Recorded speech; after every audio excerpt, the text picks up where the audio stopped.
Brandon Moreno and Brandon Royval will rematch as the main event of this evening's UFC fight card. Let's talk about it. Brandon Moreno, good hands, very solid striker. He does predominantly stick to his punching, has a very good jab. He works best as a counter puncher, and his striking is best in the early rounds, which is, can be said of most strikers. Best striking does take place in the first few rounds. This is no different from Brandon Moreno. He typically fights with a high guard, keeping his hands in front of his face. He likes to throw a lot of feints, draw attacks from his opponent, and then he prefers to counter, usually with overhands. But the guy has a solid jab. He also has a solid arsenal of other weaponry, such as kicks, elbows, that kind of thing. But the guy typically sticks to his hands. When we're talking about Brandon Royval, he's a little bit more dynamic. The guy throws a lot of different kicks, leg kicks, head kicks, body kicks, knees up the middle, front knee up the middle, spinning attacks. Those spinning attacks come at a cost, though. They often leave him pretty wide open and a lot of times expose his back, which is going to be a big factor in this fight prediction, but we'll talk about that in a second. Brandon Moreno sometimes does overthrow his shots a little bit. He gets a little wild. This doesn't usually happen until later on in the fight, after he's been a bit weathered or he's been lulled into a couple of firefights.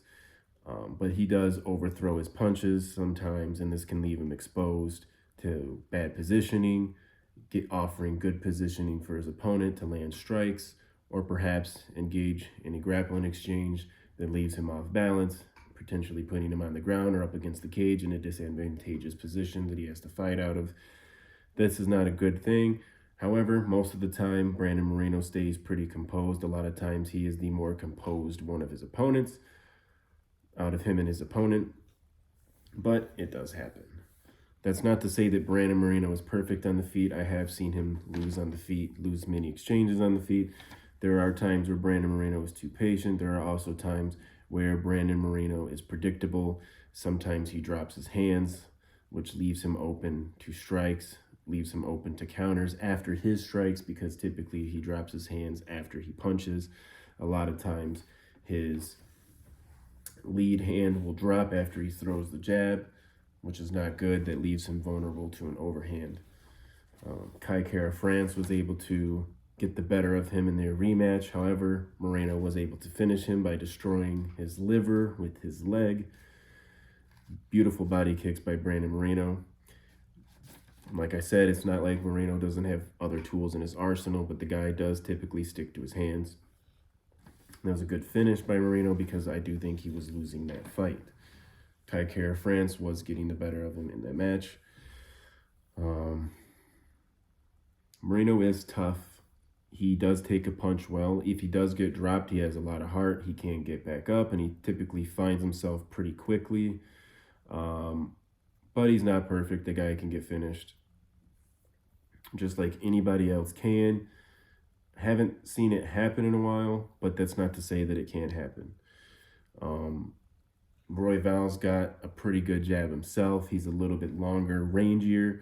Some of those kicks do land pretty hard. I will say that Royval doesn't have a ton of power.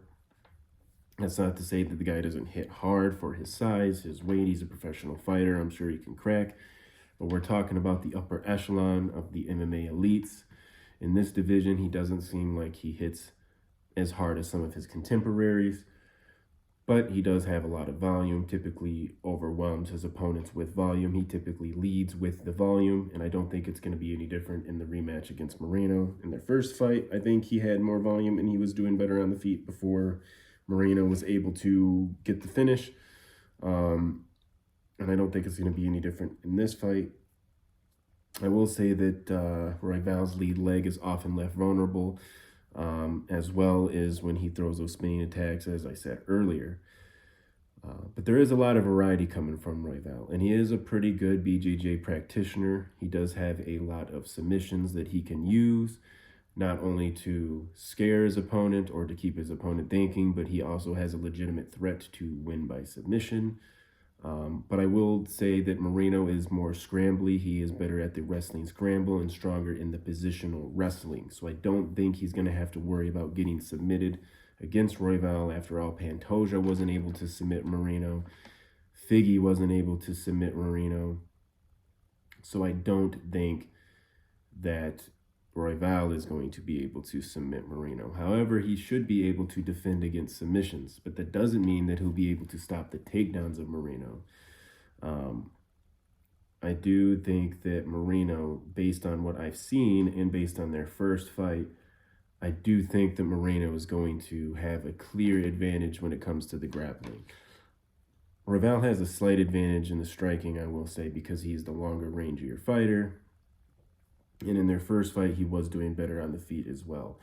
But Royval, he does make mistakes. His spinning attacks, his lead leg is a little bit vulnerable. And also, those knees up the middle can leave him vulnerable for takedowns as well.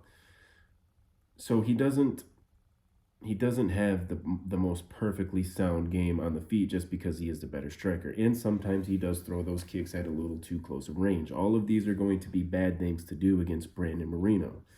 Brandon Moreno is very quick to take backs. He even took Pantoja's back, if I'm not mistaken. The guy takes people's backs, and if he gets your back, he can't submit you. Ask Figgy how that went for him. So yeah, I think that if I really had to analyze this fight, I would say that it's probably going to look a lot like the first fight. Which obviously is what I'm doing here. I'm really analyzing the fight. That's what I'm trying to do. I don't even know why I said that. Trying to get better on camera, guys. But yeah, I think the fight's going to look a lot like the first fight. I think that, Royval's going to start off, showing that he is a little bit better on the feet, also using his range and his build a little bit. But I think Moreno isn't going to have too much difficulty dealing with what Royval is going to offer him on the feet.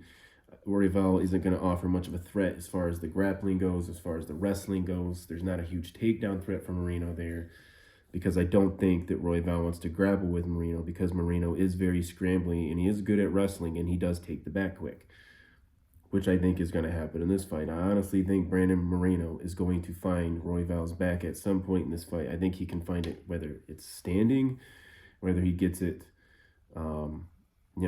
they get into the clinch somehow, and one guy goes for a takedown, and or whatever, they end up in some type of position. Moreno ends up trying to get to the back of Royval. I could see him going for a standing rear naked choke against Royval. I could see him taking Royval down by intercepting one of his kicks or one of his knees, and then working from there to secure position and ground and pounding Royval until Royval makes the mistake to posture up, giving up his back because he sees that as the only viable option, or he makes a mistake because he's taking punches, and I see Moreno getting the back that way. I just see this fight ending with Brandon Moreno taking Royval's back and getting a rear naked choke. That's just how I see this fight going. That's just my opinion. But hey, if you guys have a different opinion, you can always leave a comment down in the comment section below.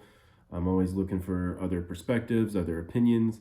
I like a little bit of debate and discourse, and it's never anything personal, so please don't ever feel afraid to comment in the comments below. And if you disagree, if you want to agree and maybe just point something else out, that's fine too. I'm looking forward to conversations. I don't like how I haven't got a comment yet, so somebody just comment anything. You can make fun of the way I look, you can make fun of my videos, just anything. Just comment, literally comment anything. But if you like the video, make sure you give it a like. If you like the content, subscribe to the channel, and I will talk to you guys next time.